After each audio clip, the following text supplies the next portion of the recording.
கர்த்தருக்குள் பிரியமானவர்களே, December 8 Elon G white அம்மையார் அவர்களுடைய மாரநாதா புத்தகம், பக்கம் 683.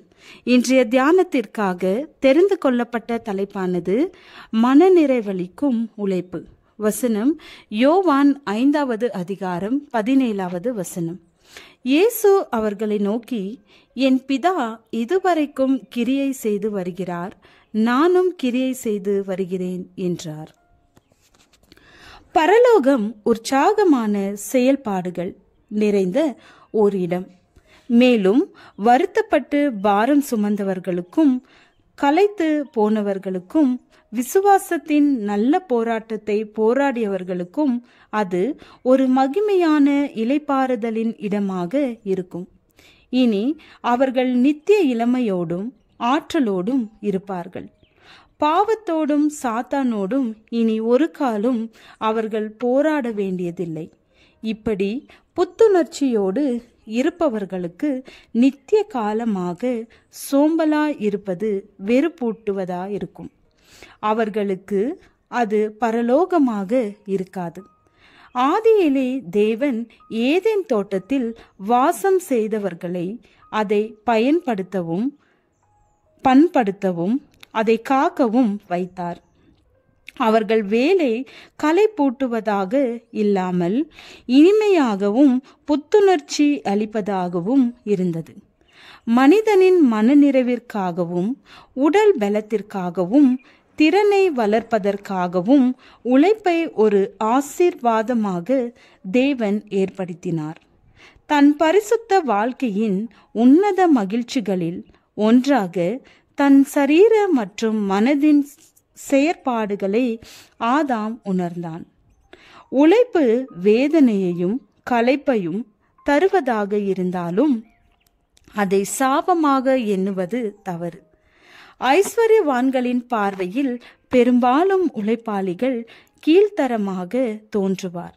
ஆனால் தேவன் மனிதனை உண்டாக்கிய நோக்கத்திற்கு அது முற்றிலும் முரணானது.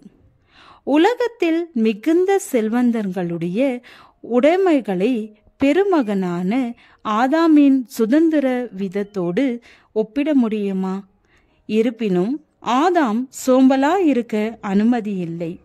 மனிதனின் மகிழ்ச்சிக்கு எது தேவை என்பதை உணர்ந்திருந்த நம் சிருஷ்டிகர் ஆதாமிற்கு அவனது வேலையை நியமித்தார். உழைக்கும் ஆண்களாலும் பெண்களாலும் மட்டுமே வாழ்க்கையின் மெய்யான மகிழ்ச்சியை கண்டு கொள்ள முடியும். பரலோகத்தில் இடைவிடாது வேலை நடைபெற்று கொண்டிருக்கிறது. சோம்பேறிகள் அங்கு இல்லை. என் பிதா இதுவரைக்கும் கிரியை செய்து வருகிறார், நானும் கிரியை செய்து வருகிறேன் என்றார் கிறிஸ்து. நம் இறுதி வெற்றி வாகை சூடி நமக்காக ஆயத்தம் பண்ணப்பட்ட மாளிகைகளை சுதந்திரித்து கொள்ளும் பொழுது வேலை ஒன்றுமில்லாமல் சோம்பி இருக்கும் நிலை நமது பங்காக இருக்கும் என்று எண்ணிவிடக்கூடாது.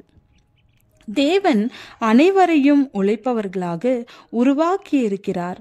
பாரம் சுமந்து கடின வேலை செய்யும் மிருகம் சோம்பேறியான மனிதனை விட மேன்மையாக தான் உண்டாக்கப்பட்ட நோக்கத்தை நிறைவேற்றுகிறது. தேவன் இடைவிடாது கிரியை செய்கிறார்.